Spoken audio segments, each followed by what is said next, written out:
الرحمن الرحیم۔ اے وطن تو سلامت رہے تا قیامت رہے۔ تمام دیکھنے اور سننے والوں کو میری طرف سے السلام علیکم۔ بات شروع کرتا ہوں جی کہ بیانیہ ہمارا نہیں بتایا گیا، اسی سے بات کرتا ہوں جی آگے۔ کچھ عمران خان صاحب نے رات سپیس پر جو بات کی ہے اس پہ کچھ اور دو تین چار خبریں آپ کے ساتھ شیئر کرنے کی کوشش کروں گا۔ اچھی لگے تو آگے شیئر کر دینا، نہ اچھی لگے تو دوبارہ نہ سننا جی۔ بہرحال کہ جی سب سے پہلے آج کل آپ کو میڈیا کے اندر آپ کو ایک شور نظر آ رہا ہے کہ پاکستان مسلم لیگ جو ہے اس نے جناب اپنا پینتھرا بدل لیا، اسٹیبلشمنٹ کے خلاف ہو گئی، اسٹیبلشمنٹ کے اوپر چڑھائی کر دی، اسٹیبلشمنٹ کے ساتھ ون پیج جو ہے وہ پھٹ گیا، یعنی ایک صفحہ جو ہے وہ ایک صفحے پہ ہوتے ہیں نا جب تک ہوتے ہیں، اس کی ویسے بھی مدت پوری ہونے والی ہے۔ کوئی بھی وزیر اعظم 75 سال کے دوران پاکستان کی تاریخ اٹھا کر دیکھ لیں، 2 سے 2.5 سال، زیادہ سے زیادہ بدقسمتی سے 3 سال 8 مہینے یا 3 سال یہ عرصہ رہا جی۔ اس کے بعد پھر پیج آٹومیٹیکلی پھٹ جاتا ہے۔ اس میں کیا وجوہات ہیں یہ 75 سال سے قوم کو سمجھ نہ آ سکی، لیکن اب عوام کو کچھ سمجھ آئی ہے کہ معاملات اصل میں ہے کیا۔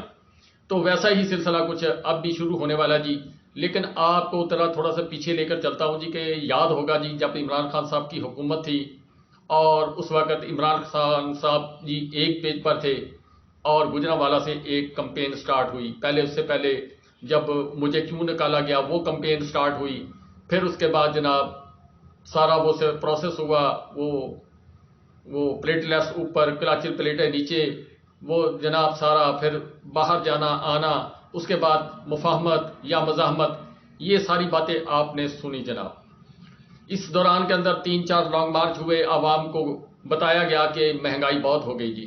اس کے ساتھ میڈیا جو بکاؤ میڈیا ہے اس نے پاکستان کی اس وقت کی حکومت کے خلاف ایک باقاعدہ منظم کمپین چلائی کہ پاکستان ہر طرف سے ڈوب رہا ہے جی، پاکستان کی معیشت ڈوب رہی، پاکستان کا خارجہ محاذ ڈوب رہا ہے، پاکستان کے اندر عوام مشکلات میں ہے، ٹماٹر مہنگے ہو گئے، انڈے مہنگے ہو گئے، چینی مہنگی ہو گئی، آٹا مہنگا ہو گیا، یہ ساری چیزیں، پٹرول مہنگا ہو گیا، ایک کتنے جی ₹1.25، ڈیزل کتنا مہنگا ہو گیا جی ₹5 مہنگا ہو گیا جی، بجلی کتنی مہنگی ہو گئی جی ₹1.60 فی یونٹ، ₹2.30 فی یونٹ، اسی طرح بے شمار چیزوں کی لسٹیں ہیں جی، دال مہنگی ہو گئی جی۔ یہ ساری چیزیں آپ اپنے ذہن کے اندر رکھتے جائیں۔ پھر ایک بیانیہ شروع ہوا جی گجرانوالہ سے جی کہ وہ جو ہم تو اپنی زبان سے بیان نہیں کر سکتے، پھر کرتے کرتے جناب وہ پورے پاکستان کے اندر بیانیہ چلا، بیانیہ چلنے کے بعد آخر کار پھر ایک وقت آیا جی کہ عمران خان صاحب کا پیج پھٹ گیا اور ایک پیج نیا جڑ گیا جی۔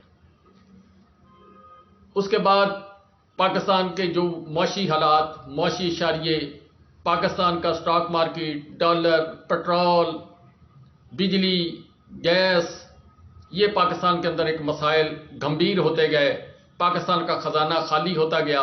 پاکستان کا خزانہ خالی ہونے کے بعد پھر جناب ہم بیگر کانٹ بھی چوزر، اور اس کے علاوہ پھر دوڑیں لگنی شروع ہو گئیں۔ جو لوگوں کا سرمایہ پڑا ہوا تھا وہاں پر جو دوسرے ممالک کا تھا وہ بھی ہم نے ہڑپ کر لیا۔ اس کے ساتھ ساتھ جناب اس دوران ہم تغاضوں میں لگے رہے، ڈالر نیچے آ رہا ہے جی، ڈالر بجائے نیچے آنے کے وہ چھلانگ مار کے ₹100 ₹130 اوپر چلا گیا، پٹرول 100 ₹120 اوپر چلا گیا، ڈیزل اوپر چلا گیا، زمیندار کا ٹریکٹر جو ایک نارمل تھا تو اس وقت بھی مہنگا لیکن اب بالکل ہی پہنچ سے باہر ہو گیا جی۔ اب تو ایسے ہے جیسے یعنی گرینڈی لے لو یا زمیندار کے لیے ٹریکٹر لینا، یہ مسئلہ ہو گیا۔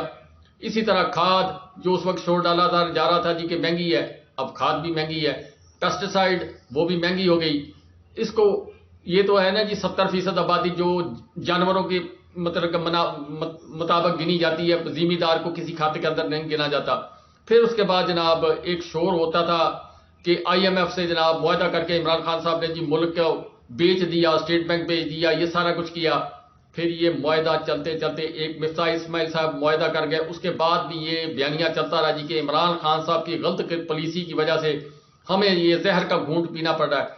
پھر اسحاق ڈار صاحب جی ایئر فورس 1 پر آئے اور بیان تھا جی کہ جیسے ہی لینڈ کیا تو پھر سٹیٹمنٹ آئی کہ دیکھا سٹاک مارکیٹ کیسے اوپر گئی، دیکھا ڈالر کیسے نیچے آیا۔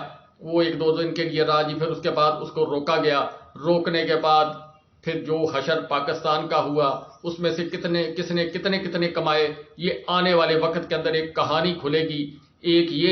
ایک میڈیا مینجمنٹ کی کہانی آپ کو زبان زد عام ہوتی ہوئی نظر آئے گی آنے والے وقتوں کے اندر، اگر اس کے اوپر صحیح انویسٹیگیشن ہوئی کہ یہ پاکستان کے ساتھ کیا کھیل کھیلا گیا، کیوں ڈالر روکا گیا، کیوں کنٹینر سمندروں کے اندر روکے گئے، کیوں یہ سارا کچھ کیا، کیوں مہنگائی کی گئی، کیوں IMF کے پروگرام کو اتنا ڈیلے کیا گیا. یہ ساری چیزیں ابھی ایسا وقت نہیں ہے کہ اس کے اوپر کوئی بات کی جا سکے. حالات و واقعات کے تحت جس طرح آپ دیکھ رہے ہیں کہ پاکستان تحریک انصاف اس کو کارنر کیا گیا، 10,000 اس کے کارکن جو ہیں ووٹر سپورٹر جو ہتھے چڑھا اس کو جیل کے اندر ڈالا. یہ سارا کچھ ہوتے ہوتے جناب آخر جناب 15-16 ماہ اسی گردش کے دوران، یعنی ایک سرکل کے دوران گزر گئے، اور اس دوران ہم نے لیپ ٹاپ بھی بانٹنے شروع کر دیے. اب جناب جب سارا نظام ہوا تو پاکستان کے پاس پیسہ الیکشن کرانے کے لیے نہیں ہے، لیکن پاکستان کے پاس MNA MPA کو اپنے اتحادیوں کو پیسہ دینے کے لیے بے شمار ہے جی. ذرا تھوڑی سی کسی نے آنکھ دکھائی، ایک چیک کاٹا اور چلا گیا. میڈیا کو کتنا اشتہاروں کے نام پر پیسہ دیا گیا، عوام کو کوئی ریلیف نہ دیا گیا. یوٹیلٹی سٹورز پر جناب قیمتیں آسمان کو باتیں کر رہی ہیں، وہ بازار سے بھی مہنگی ہو گئی ہیں، چیزیں ناپید ہو گئی ہیں. یہ سارا کچھ ہوتے ہوتے آخر وہ دن قریب آتے جا رہے ہیں جو زہر کا گھونٹ یہ پینا نہیں چاہتے لیکن پینا پڑ رہا ہے. اس کی وجہ IMF کا دباؤ ہے. اب IMF نے عمران خان صاحب سے زمان پارک میں ملاقات کی، پھر اس کے بعد ان کو جناب 3 اقساط کے حصوں میں تقسیم کر کے، یعنی 1.1 ارب ڈالر ایک دفعہ، پھر 3 ماہ کے بعد 1 ارب ڈالر، پھر 3 ماہ کے بعد 1 ارب ڈالر. اس دوران پھر منتیں سمجھتے ہمارے جناب آرمی کے چیف آف آرمی اسٹاف نے جناب بیرون ملک جا کے جو بھی ان کے لیے کر سکتے تھے وہ انہوں نے کیا. سعودی عرب کو راضی کیا، 2 ارب ڈالر اس نے ڈپازٹ کرائے، پچھلے تو کھائے گئے نا جی. UAE نے 1 ارب ڈالر دیا. اس دوران خفیہ طور پر چائنا جو ہے وہ پاکستان کو سپورٹ کرتا رہا اور سپورٹ کرتا رہا. اس وقت تک بھی کر رہا تھا، اب بھی کر رہا ہے، اور اپنا سی پیک اپنا پیسہ بچانے کے لیے جیسے کسی آدمی کو بلیک میل کیا جاتا ہے چائنا کے ساتھ، تو یہ سلسلہ ہو رہا ہے. اور دوسری طرف ہم جناب اب تیاری کر رہے ہیں جی کہ ہمیں الیکشن کروانا ہے، عمران خان صاحب کو باہر کرنا ہے. اب یہ جو سلسلہ ہے آج سے شروع ہوگا. دیکھیں اس کے اندر عمران خان صاحب نے رات بھی جناب اپنی تقریر میں بھی کہا، اپنے اس پیس کے اندر بھی کہا، 2-3 دن پہلے جو تقریر کی جب وہ JIT کے سامنے لاہور میں پیش ہوئے، وہاں پر جو سوالات ہیں وہ شیئر کی میں نے ویڈیو. مقصد بات کرنے کا یہ کہ زرداری صاحب اور شہباز شریف صاحب کی ملاقات ہوئی. مولانا فضل الرحمان صاحب دبئی نہیں گئے، انہوں نے شور ڈالا. پھر نواز شریف صاحب سے ان کی ملاقات آن لائن ہوئی، کچھ وعدے وعید کیے گئے، کچھ باتیں کی گئیں. اس دوران جو کچھ خبریں ایک صحافی ہیں جی انہوں نے جو KP کے صوبہ سے، وہ مولانا فضل الرحمان صاحب کا سمدھی، وہ کیا غلام محمد صاحب نام ہے یا غلام کیا نام ہے، ان کے متعلق جو خبریں بیان کی ہیں وہ ہولناک قسم کی خبریں ہیں جی. اس کے پر میں تفصیل زیادہ نہیں بات کرنا چاہتا، کبھی وقت آئے گا تو آپ کو خود ہی پتہ چلتا ہے، بلکہ ابھی پتہ لگنا شروع ہو گیا، پھر اور باتیں ہوں گی. اسی طرح شاہد خاقان عباسی صاحب نے جو آٹا سستا دینے کے جس میں دوران 25 افراد جان سے گئے، وہ آٹا لیتے لیتے جناب وہ گئے، لیکن ہم نے جناب 20 سے 30 ارب کے قریب اس میں چھاپا لگایا. یہ بھی ذرائع کے مطابق ہے. تو یہاں پر اب ایک بیانیہ شروع کیا گیا جی، وہ جی کہ اب جو آرمی چیف صاحب ہیں ان پر تو اٹیک نہیں کر سکتے یہ. اب انہوں نے جو کور کمانڈر جتنے بھی ہیں ان کے اوپر جناب کچھ پرانا ملبہ کا، مطلب کہ یہ گزشتہ دنوں جو تقریریں کی ہیں، 5 تقریریں کی ہیں، خواجہ آصف صاحب، شہباز شریف صاحب، حمزہ شہباز شریف صاحب، اس کے جناب اپنا احسن اقبال صاحب، اس طرح کچھ 2 3 4 ایک دو اور لوگ ہیں، جویل لطیف صاحب بہت دفعہ اپنا ذکر کر چکے ہیں. یہ ساری باتیں ایک دن کی 5 پریس کانفرنسیں، اور اس میں توپوں کا رخ جو ہے وہ اسٹیبلشمنٹ کی طرف کیا گیا.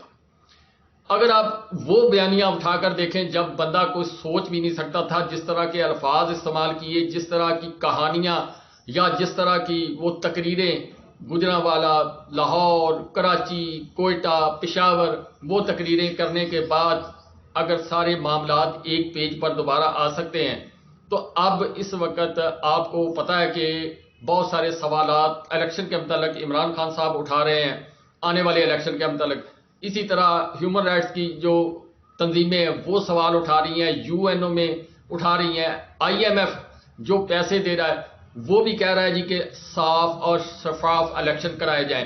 امریکہ کے جو ہے اسٹیٹ ڈپارٹمنٹ کے اینتھونی بلنکن, انہوں نے جناب ان کو ہدایت عطا فرمائی ہے, جس کے اوپر پاکستان کے سوشل میڈیا میں ان پر کافی لے دے ہوئی ہے کہ پاکستان کے اندر الیکشن کروائے جائیں, اور اس سے علاوہ کوئی حل ہمیں مطلب نظر نہیں آتا. اگر آپ الیکشن نہیں کرائیں گے پھر ہم آپ کو سپورٹ نہیں کر سکتے. یہ ساری باتیں کہنے کا مقصد میرا یہ ہے کہ اگر یہ سارا پروسیس جو عمران خان صاحب کو نکالنے کا اور اس کے علاوہ اور چیزوں کا اگر نوٹ کیا جائے, کیا عمران خان صاحب کو اس لیے نکالا تھا کہ واپس لایا جائے؟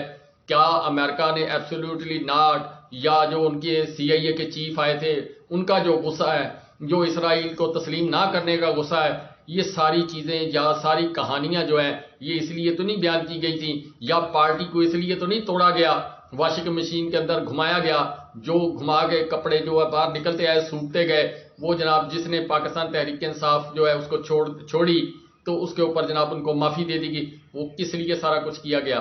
یہ بیانیہ بیسیکلی اس لیے بنایا جا رہا ہے کہ اب جو کچھ میرا معزز الیکشن کمیشن اس کے ذمے کچھ کام ہے, کچھ جو سرکاری افسران ہیں ان کے ذمے کچھ کام ہیں, وہ سارے کام کرنے ہیں. پھر اس کے علاوہ جو سلیکشن کی گئی ہے کہ کس کو کہاں سے کرنا ہے, یہ آپ کو بیانیہ عروج پر جاتا ہوا نظر آئے گا اس دوران جب تک الیکشن نہیں ہو جاتے. اس دوران کس کی کمٹمنٹ کتنی ہوتی ہے, وہ کیا گارنٹی دیتا ہے, پھر اس کے بعد وہ سلیکشن جو ہوگی فائنل ہوگی, اس میں یعنی وہ مونچھوں کو تیل لگانے والی بات ہو گئی کہ وہ مونچھوں کو تیل لگانے کے لیے جس طرح ایک دفعہ پیپلز پارٹی کے اوپر کریک ڈاؤن ہوا تھا ضیاء الحق کے دور میں, پھر اس کی 14 سیٹیں رہ گئی تھی. اسی طرح نواز شریف صاحب پر جب کریک ڈاؤن ہوا تھا پھر ان کے ساتھی نہ رہ گئے. اسی طرح اب جو کریک ڈاؤن ہوا عمران خان صاحب پر ہوا. تو یہ ساری چیزیں کرنے کے بعد اب ہم نے دنیا کو دکھانا ہے کہ ہم نے الیکشن صاف اور شفاف کیا. دیکھیں جی, یہ ہم نے ان کو اتنا سپورٹ کیا, اتنا ہم نے ان کو ہر بات مانی, لیکن اب یہ ہمیں سیدھے ہو گئے ہیں. لیکن عوام نے ان کو ان کے بیانی کی وجہ سے قبول کر لیا, اور بیانیے کی وجہ سے قبول کرنے کی وجہ سے جناب یہ جو ہے یہ جیت گئے ہیں, اور عوام نے ان کو ووٹ دے دیا, مزاحمت کا انہوں نے بیانیہ اختیار کیا. یہ ساری باتیں آپ کو ہوتی ہوئی نظر آئیں گی. بیسیکلی اگر وہ گجرانوالہ, وہ سیال کوٹ, وہ سارا جو ہے کراچی, کوئٹہ, پشاور, فیصل آباد, دھوبی گھاٹ, وہاں پر جو تقریریں ہوئیں, یہ وہی منظرنامہ اب آپ کے سامنے پیش ہوگا جس میں جتنا آپ ہو سکتا ہے آپ اس کو انجوائے کریں اور پھر رزلٹ کا انتظار کریں الیکشن کا, کہ الیکشن کا رزلٹ کیا ہوتا ہے.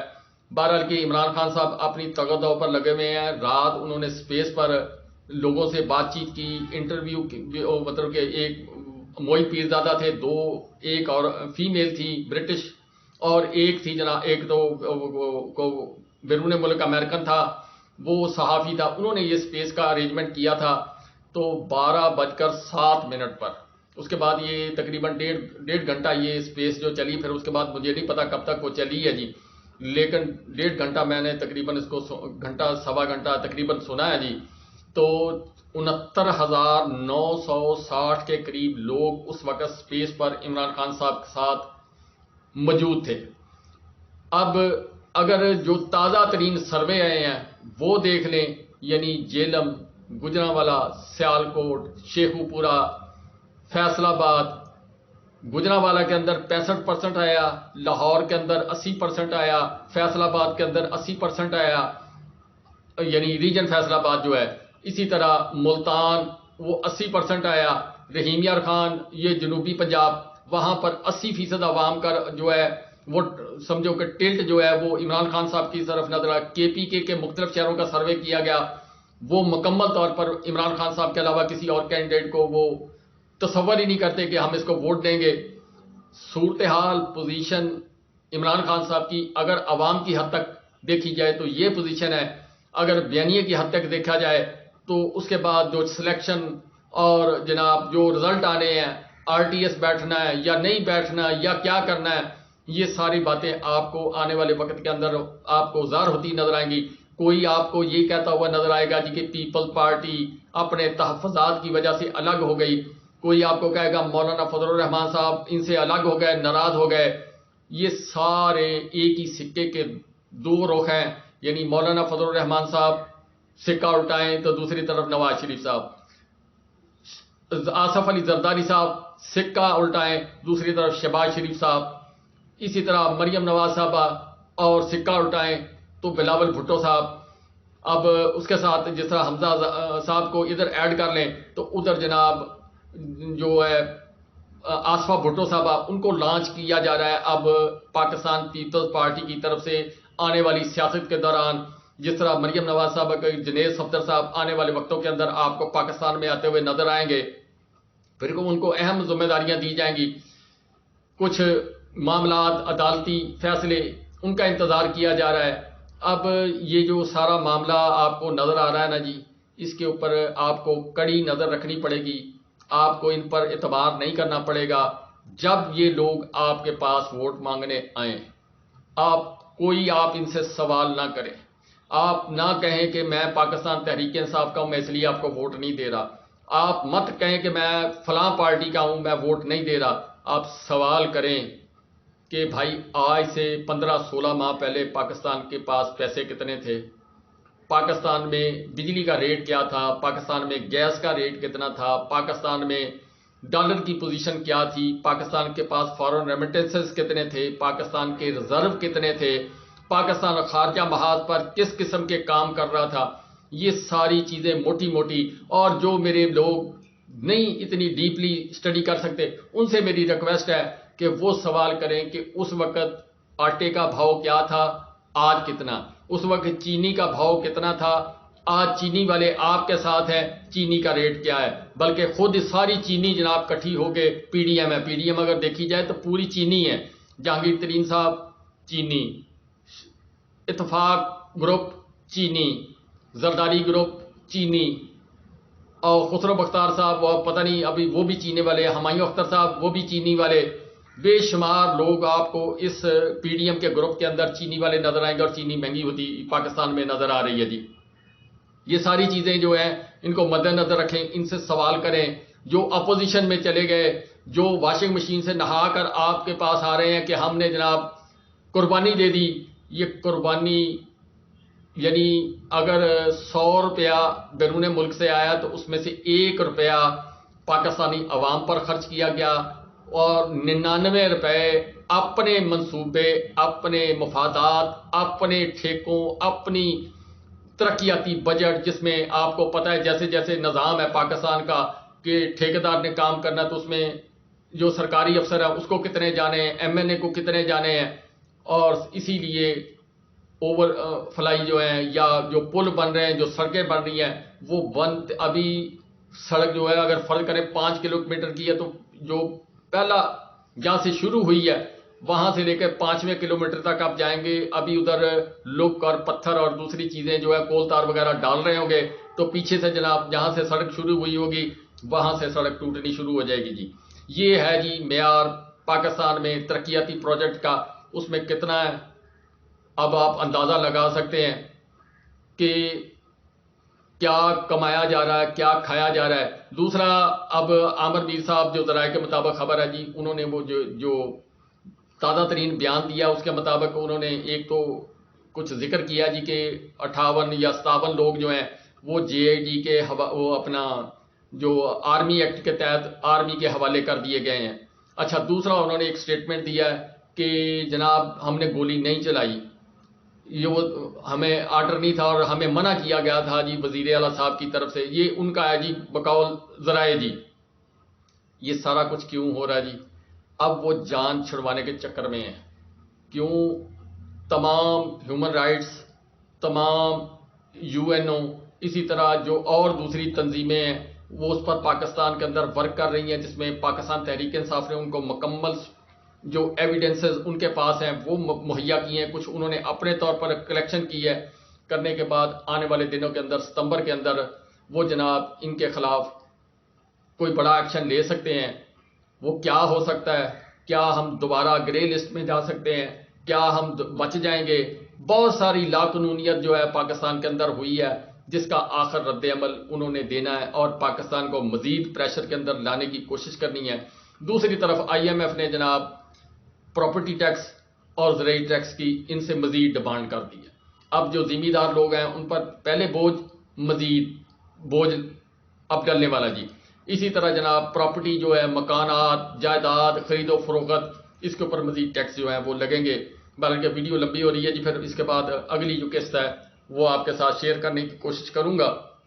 تو مہربانی کر کے 1 منٹ ویڈیو کو دے دیا کریں. میں نے بہت دفعہ آپ سے ذکر کیا ہے، آپ کی مرضی ہے.